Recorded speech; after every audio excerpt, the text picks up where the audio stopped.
Hi guys, how you doing?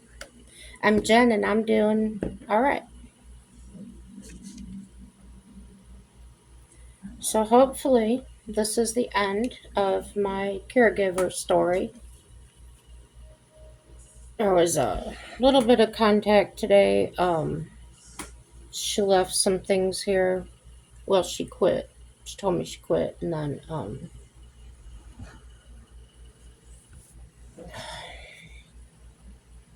she told me all kinds of things, and I'm just gonna say them to get them out. I'm not whining. Um, One of the things she said was no more nomad videos, political videos, talking about um, things I watch on YouTube. Uh, like she was celebrating that she wouldn't have to sit here and listen to them or something. I don't know. It's just very strange, unusual to me. Um, she also said several times that I'm gonna have a hard time during surgery. Although up until now, she's been encouraging me and telling me how easy it's going to be. Um, what else? Oh, just all kinds of garbage. Uh, Saying that I'm trying to manipulate something. She never did indicate what. Or she also claimed to my husband the other day that I was telling people that I'm not diabetic. So she's in La La Land or something. Well, anyway. Oh, what else? I just gotta get it out. It's stuck in my head and it's dumb.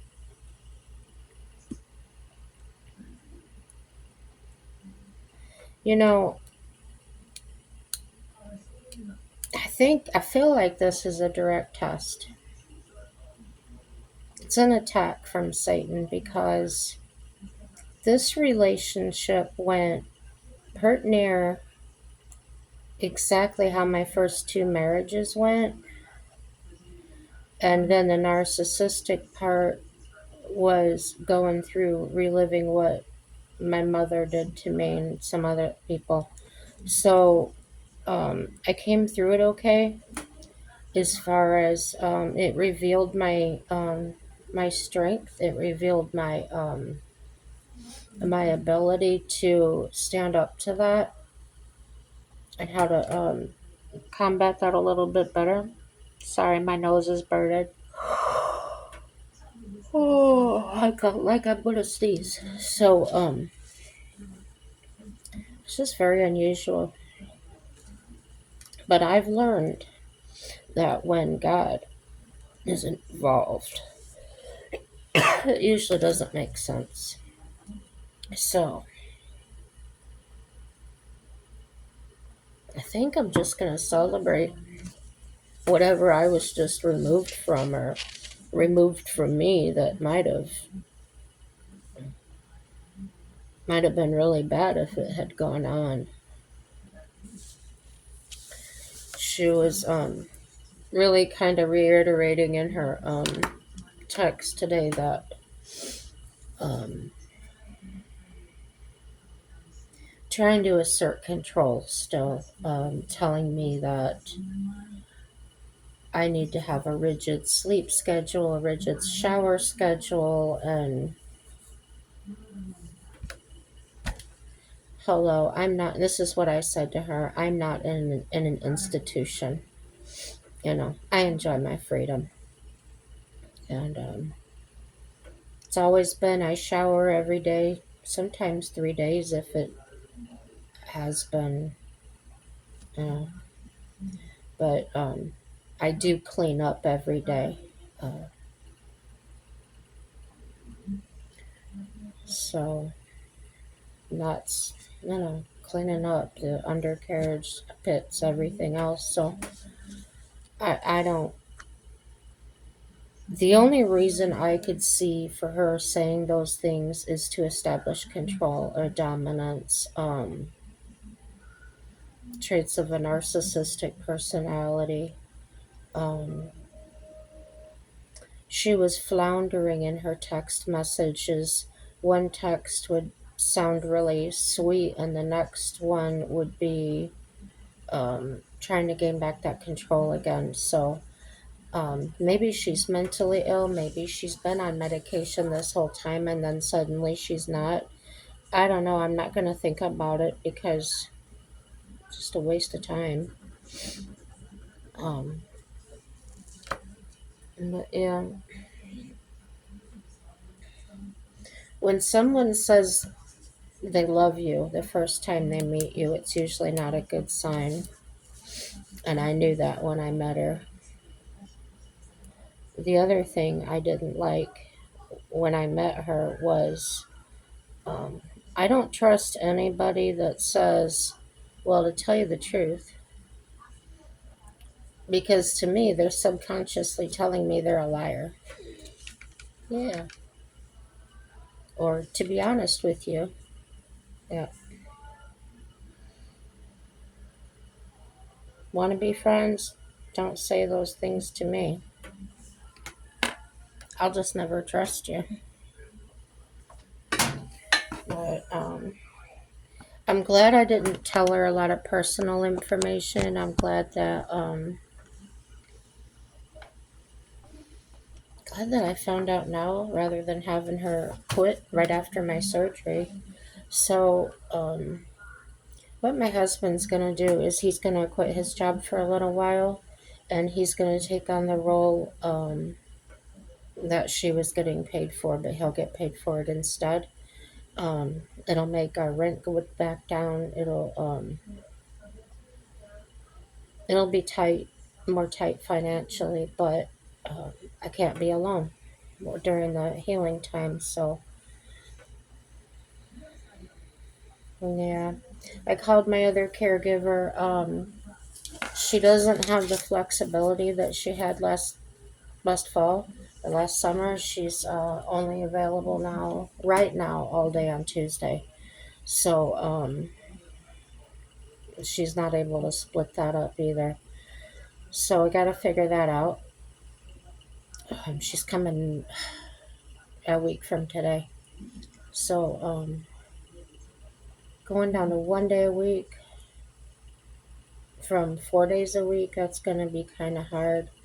Um, Cheryl also threw in my face that, how did she say it? She was here 3 days in February and didn't get paid for them or didn't charge for them or something. And I had no idea. I didn't ask her to do that. So the way I responded to that, well, that sounds like a you problem because I didn't ask you to do that. Don't make your problem my problem or something. I don't know if she was trying to indicate she wanted money from me. Um, she also started throwing in my face about my habit of vaping, um, stating that something about my low income, but yet I can afford to vape or something like that. Just really unprofessional, unbecoming of a caregiver to do those, say those things. Now, if I had asked for financial help, advice or something, then yeah, that probably would have been welcomed. But to just out say that, I've not complained about money problems or anything to her. So I just think she was grasping at anything to lash out at me with, because what started all of this, like I said, was I left her a kind note. It wasn't a nasty note that just said that I would like to have the choice over when I vape and where I vape and when I shower and things like that. And the reason the shower came up was because um, I had slept a long time. I had slept in, and she insisted that I get up and take a shower. And I told her, though, the reason I slept in was because I had been up the whole night before just itching madly. um, and that I knew it was from extremely dry skin because some of the places I don't really scratch myself. I kind of just rub it a little bit and try to ignore it.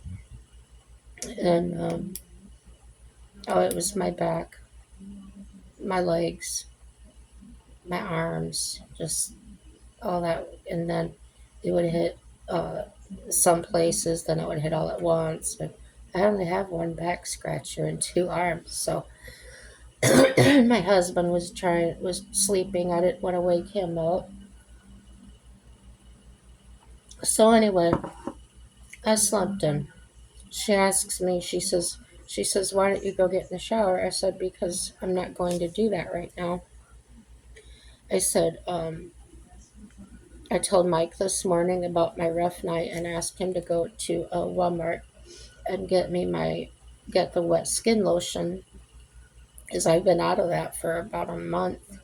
And I put that on after my shower. You put it on before you dry off, and there's a significant relief in your skin when you use that stuff or when I use it. So that's what I told her, that I was waiting until Mike came home and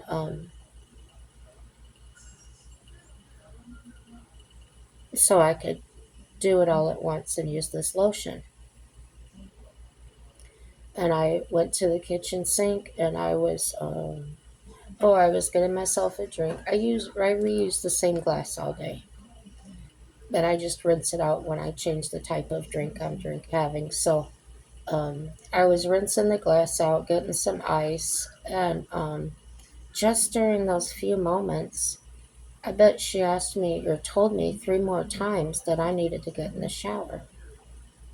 So that was a thing that I posted in my or wrote in my note was that I'm still in charge of my myself and my care. I didn't say anything like, "Well, you work for me." I didn't say anything that would possibly trigger anything. I know sometimes I can be that way. So I did have my husband read it before I wrote it the day before, and he said it actually sounded really nice and, vanilla. Vanilla is something I call something that's plain. So she had read it the next day, which was last Friday, and as soon as she read it, she started going off on my husband because he happened to be the one sitting there. I was in the bathroom. And so I came out to catch her halfway out the door and asked her to come sit and talk to me. And she went off in her snit and haven't seen her since. Um, just dumb. So I started, reflecting back to my days with my mom. And the things that Cheryl said, the way she responded, everything was just like deja vu. Living with my mother again. That so yeah, never confront a narcissist, and I guess that's what I did by leaving a note was pointing out something that needed her attention. The ironic thing about that is she's kept telling me sometimes she'll walk in the door, sit down, and say this. If I'm doing anything wrong, just let me know. If there's anything that that I'm not doing right or whatever. So she was insincere when she said that. So um, yeah, don't miss those signs. Don't make excuses for these people, for anyone really. Don't make excuses for yourself. Hold yourself accountable. Um, and when somebody's telling you something that maybe you did wrong or they didn't like the way you did it or something, then especially when it's in your own home. Um, I did caregiving for about 7 years or so on and off. I worked in nursing homes, and I would never think to do something against what the client wanted. And I did have clients that could not speak for themselves. Maybe they were in hospice, they weren't even aware of what was going on. But you go by your integrity, and you just don't, you don't fool with their stuff, you don't steal, you don't, God'll get you. You know, you're messing with his child there, and you're seeking to do harm. He'll get you for that. So it's just not worth it. Um,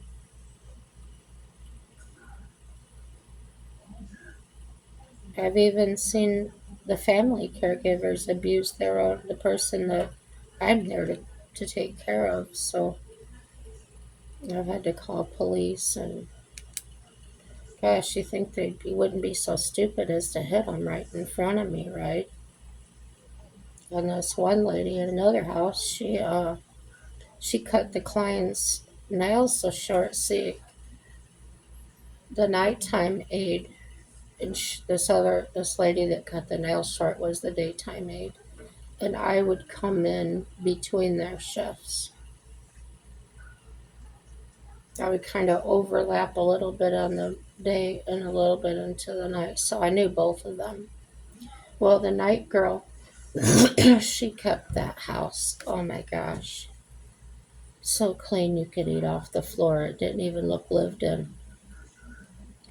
And we started to do the lady's nails, paint them up, make her look pretty and stuff. We really cared about her. She was nonverbal, but um, we could tell by her facial expressions and the way she would breathe and stuff that she liked it. She appreciated it. Well, anyway, this daytime aide evidently got jealous or whatever. Um, I went in after her, and usually she would stick around, give me notes from her shift and stuff. Um, we didn't work for the company. I worked for a company, and they were private care, hired by the family. So the routine is, I go in there, I check over the client, make sure everything's copacetic before the other person leaves, in case I have any questions, in case there's any new injuries or skin problems or just anything, because this patient couldn't speak for herself. She can't tell you she's uncomfortable, she can't tell you a lot of things. So I pay a lot of attention to people like that, and I'll get down and look in their eyes and ask them, "Are you okay?" Especially after I move them, "Are you okay? Are you comfortable?" That's important to me. So, as I'm going over this woman, she's holding her hands like this and just making such a face. I knew something was hurting her. And after looking her over and everything, I finally looked at her fingers and her nails. Oh, bless her heart. Her nails were cut so short. Some of them were where the blood's just at the skin. And I had a podiatrist do that to my toenails one time. And the pain was excruciating. And so I knew this pain this woman was feeling. And the way that woman had run out of there that day without giving me a report, I was so angry. I I was hurt. I'm tenderhearted. I was bawling, crying. There was nothing I can do for her. I put some Vaseline on them because I thought, well, at least the air couldn't get, in there, and like if you have an open wound or something, it could hurt worse. And I called her daughter right away. Her daughter lived about hour and a half away.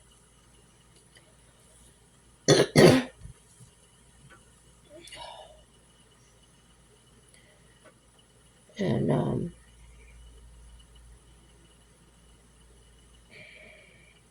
she didn't fire that lady. I don't know. I kind of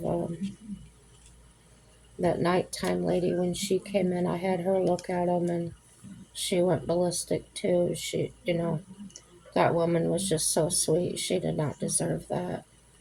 Um, and we both knew. I mean, there was no reason for that. Her nails were not long.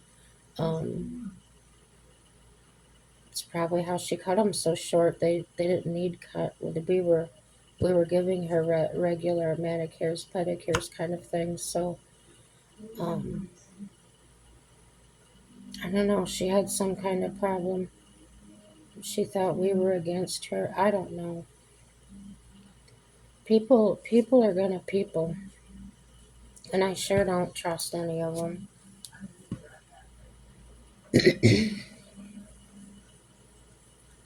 I'm so fearful of ending up in a home where people are treated like that I've decided that I'm going to, if something happens to my husband, I'm going to make sure that I'm strong enough and capable enough. I'm going to hit the road with my camper. That's a pull behind, but wherever I end up, I end up. And wherever I pass on, I pass on. I'm not going through that hospitals. And I had decided when I got the cancer back in 2011. Yeah, I had cancer for a whole 9 days. Imagine that. No chemo, nothing. But I was diagnosed. I totally gave it to God, and I told the doctors there will be no treatment. There will be no chemotherapy, none of that, because when it's my time, it's my time. And I'm just, I'm just not going through that.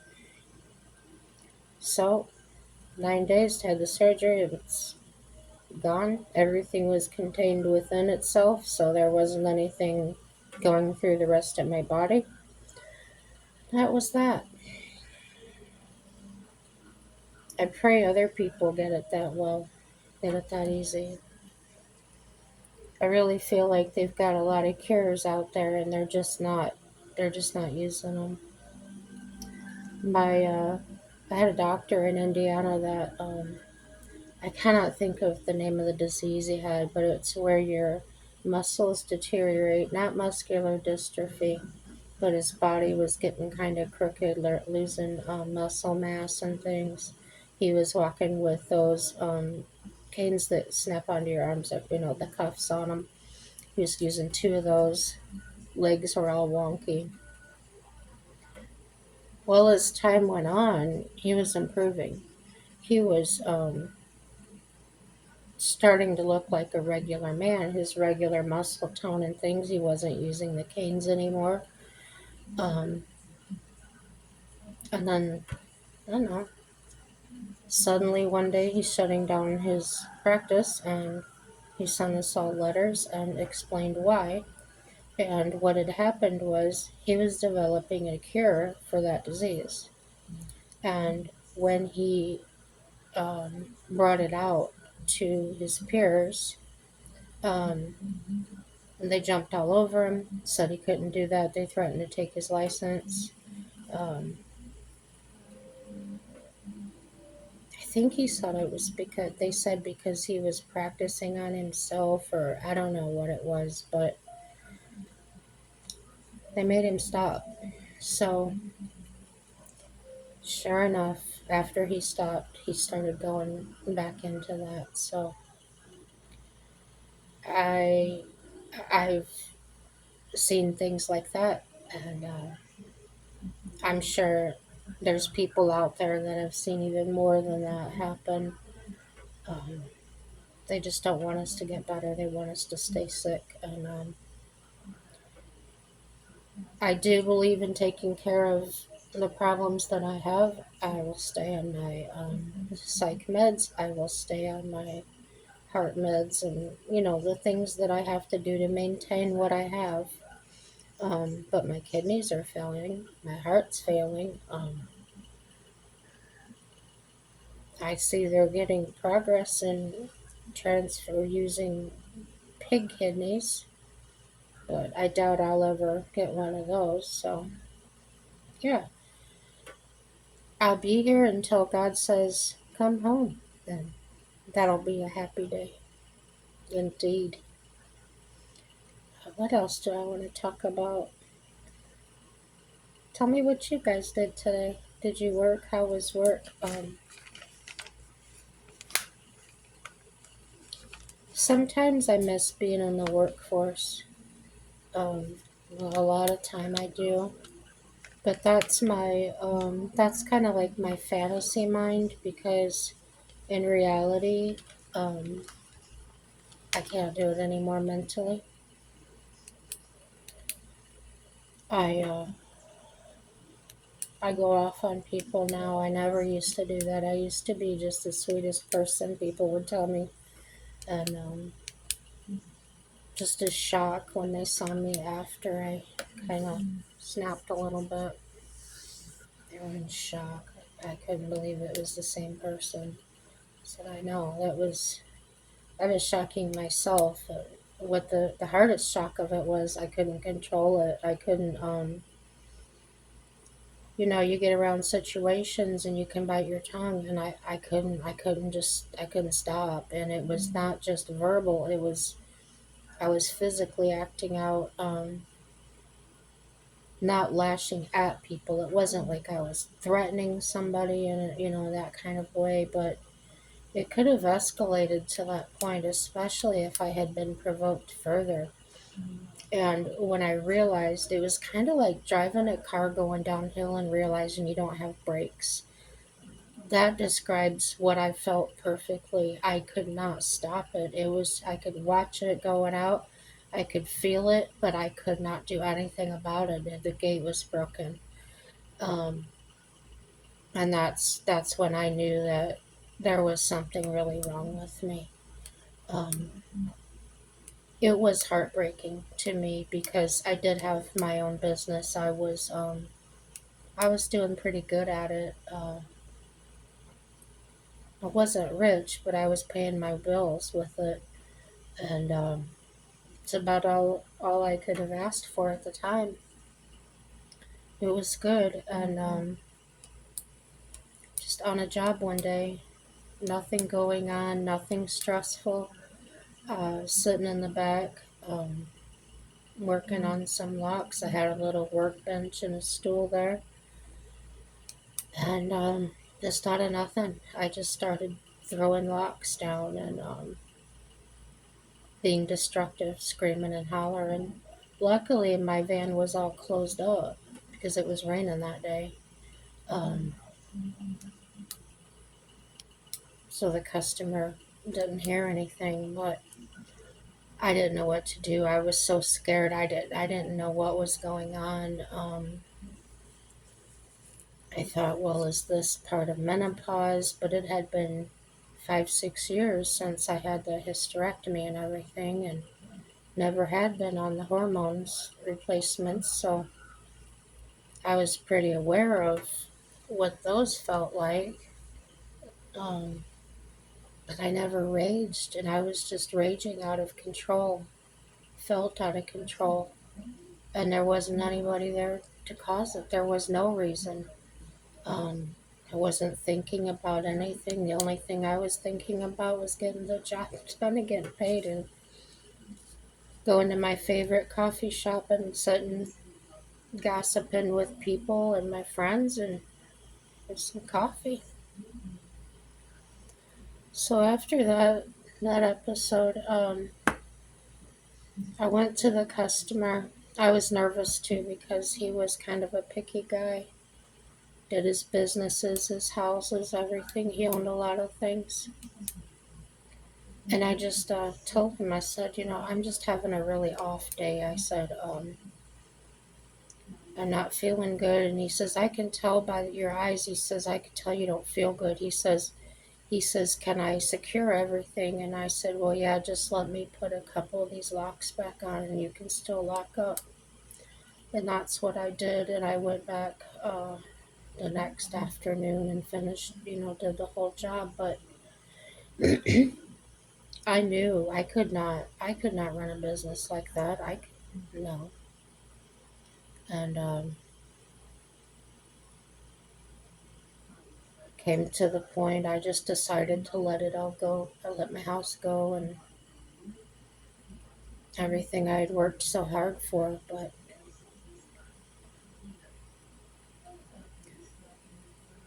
there's a difference between people that say, I can't do it without trying, without actually trying, and they say, I can't do it. Um, and the people out there that are doing, and then all of a sudden you can't. And there's no explanation, there's no rhyme or reason to it. I know my grandmother, she was into everything. My dad's mom, the one I loved so much or spent a lot of time with, she was such an active person her whole life. She run dog shows, run the dog shows. She had her own beauty salon. She had her own restaurant. I mean, just go, go, go. A very outgoing people person. And then one day when she was about 44 years old, she sat down in a wheelchair in her house and said, I'm done. And she never really got out of it again. Um, and I see myself like that, even though I'm not like that. I just see myself in this wheelchair wheeling around the kitchen, around the house, because I can't get up and walk around without somebody here. And I see visions of her, and I'm like, oh Lord, I do not want to be that weak. I do not want to be that unhealthy. So I do what I can. I do get out to the gym and get out and walk the halls. This place used to be a nursing home, so they still have the handrails along every wall here, and that makes it nice. I can um, go out there with my cane, or I can just push my wheelchair in case I have to sit down.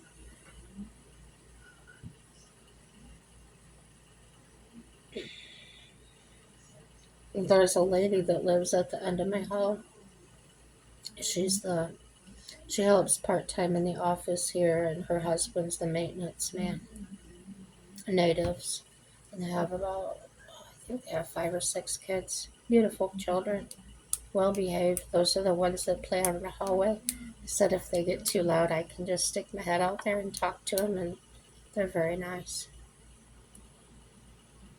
I tell them you can play, just none of the little girls. They get that high pitched scream, and I can't stand that. I'll just say, hey guys. Here you having fun, but could you not scream like that? And they will. They'll just stop right away. It's great. I love kids, but I guess when you get to a certain age, the bones change in your ears, and those noises we used to be able to tolerate in our 20s just really start hurting our ears. So that's why that happens.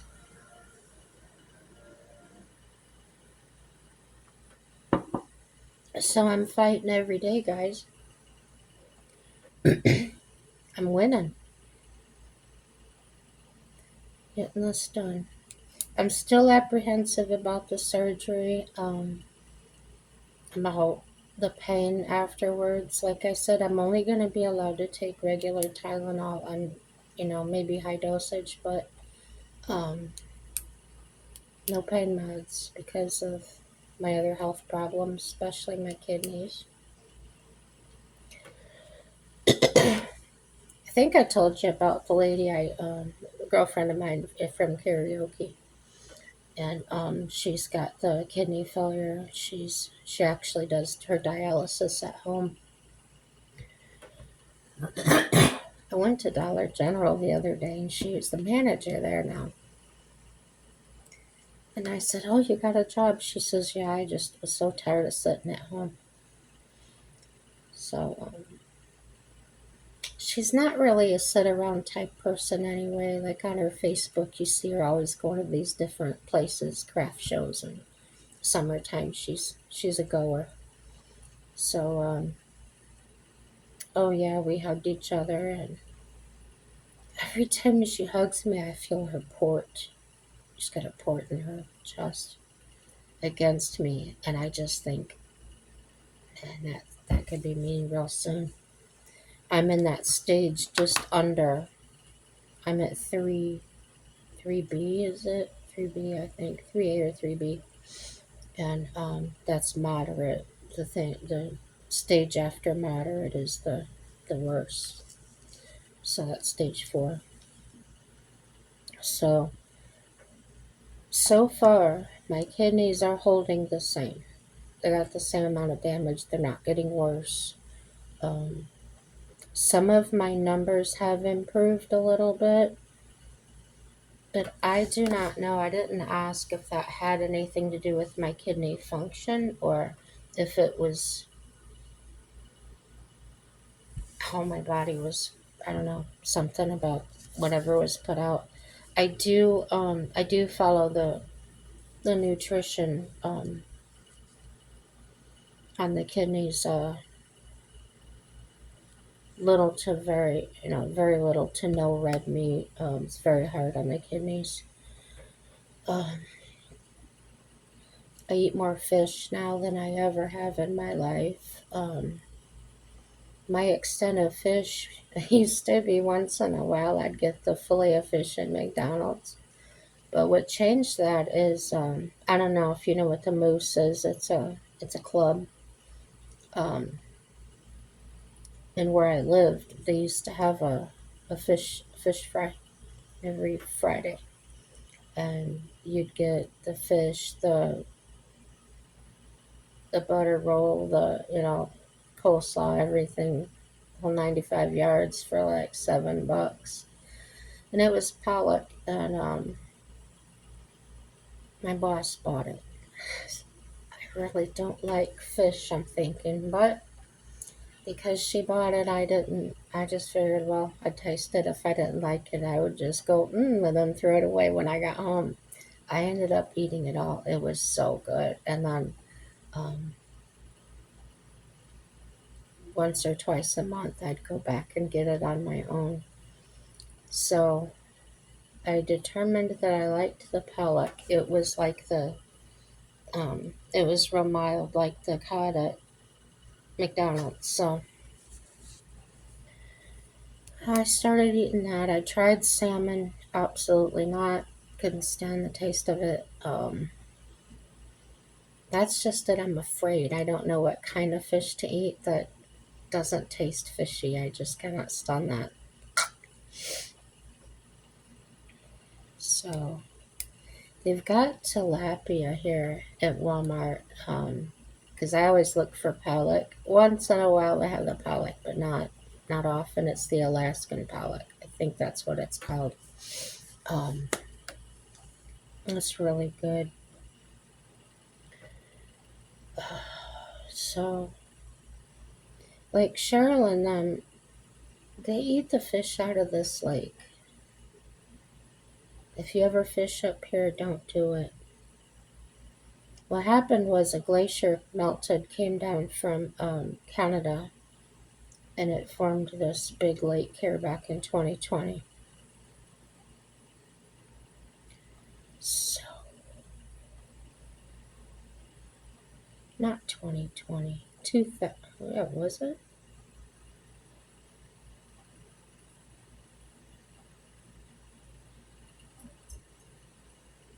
It had to have been 2000. Anyhow, when it flooded, it took everything. It overtook everything, farm equipment, fields, houses. And you know what? All that stuff is still under that water. I'm not eating it. I'm not eating the fish that come out of there. Like, could you imagine all the gasoline, oil, just everything? just vehicles rusting out. Was there any old houses with asbestos and all that? Mm-mm. But constantly, it's like, let's say these people, it's just a 2 lane highway, and there's a lot of places with guardrails because it's just the lake on both sides. Like they put this road right down the middle of it. And all the time, all seasons, it could be 30 below out there. There's people out there ice fishing, parked out alongside the highway. They're fishing all the time. I think that's their main protein source.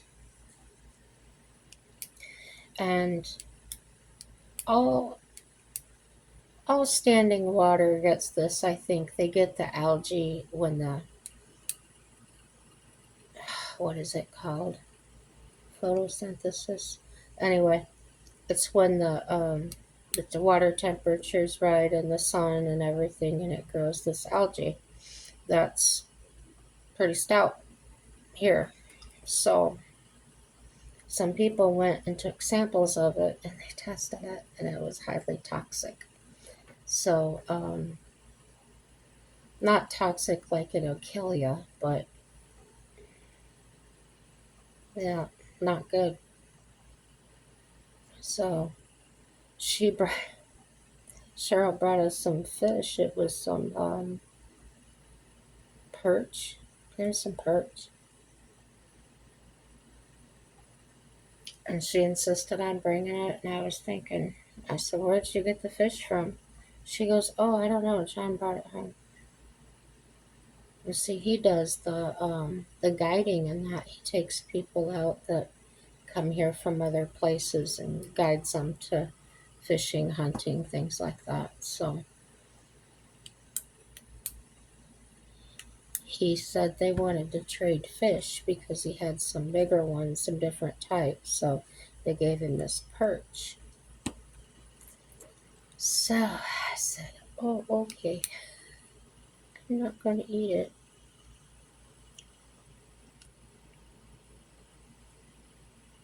But I did. I ate it. Wasn't a lot. So it was, perch are kind of small around here. So it was really good, but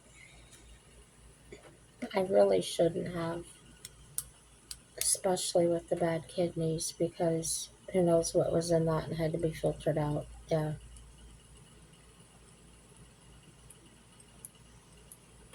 So, yeah, that's one thing I'm doing, guys.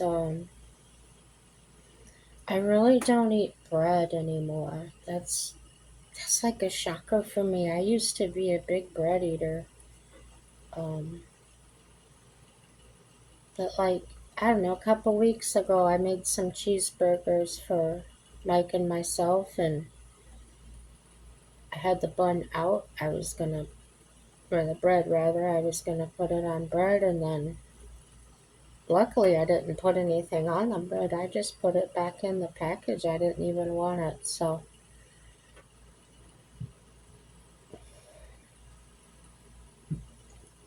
there again, I could only eat half of it, and it wasn't a great big thick hamburger. I don't know, maybe the thickness of a quarter pounder or something. Just a normal sized patty, and a slice of cheese on it. And I had mixed vegetables and instant potatoes, and I used this it's the type of plate where it has the portion sizes, like the different compartments. Well, there's 3 compartments. And so diabetes can't have a lot of carbs. So I put pasta or rice or potatoes, what I'm in the smaller thing, and I'll put the meat in the smaller thing, and in the bigger part I'll put the greens or the vegetables. That's what I'll eat. And sometimes most times I can't even eat it. I'm just not hungry. But everybody swears, if you just do exercise, you'll get your appetite back. Well, I'm here to tell you, I've been exercising pretty good now. I've always worked out, but not steady like I am now, going about 6 months of a couple of times a week, and still no appetite. So, don't know why I'm not losing weight. I lost a pant size, kind of like half a pant size. Um, I keep I keep a few different size pairs of jeans, and like when I like a style, I'll buy like, well, this certain pair type. I bought two pair in two different sizes because if I go down, the bigger ones are falling off of me, literally, and then if I go back up a little bit, the bigger ones fit. So everything in between. So what I've done is I found a really nice belt at Walmart of all places. It just looks like a normal belt, but it stretches. And I've never worn a belt because number one, I have a hernia down low, like in uh, my pubic bone area, and when that kind of pops out a little bit, and it's about this long, it comes out at the most, it'll come out this far. It's pretty big. Um, it can get pretty uncomfortable trying to wear a belt and stuff. So I almost have to wear those low cut jeans because from my I have a scar on my navel from the hysterectomy, from the hole from robot surgery, and if I wear jeans all day with a belt, it gets pretty darn sore. So I tend to get those lower ones. Well, then I almost have to wear a belt because then they want to slip down gradually. Um, and it's from my weight. It's all from my weight. I kind of got embarrassed for uh, this woman. Somebody was taking a video of her. She was, I think she looked, I don't know, I'm 5'4". She was either shorter than me or the same height. She could have even been taller, but the way her fat was on her body, it looked like it almost looked like she was swollen everywhere. Like it was real flabby and moved when she walked and stuff. And she was really trying. She was huffing and puffing and going, and the people were just on those comments saying such negative things about her. And if they were just saying it to say something, or if they've truly never experienced anything like that, um, they just make me sick. So think about that when I'm on here and what people would say about me to me or whatever. I don't care what they say behind my back. That's none of my business. But if I got on here, boy, hmm, might start feeling some kind of way, right? But yeah, this has been about an hour long. Thanks for listening, guys. Hey, like it, dislike it, subscribe, share it. Hey, share it with your friends and enemies. Wouldn't that be something? Everything's gonna be fine. Everything's gonna work out for our good. You wait and see. Happy day.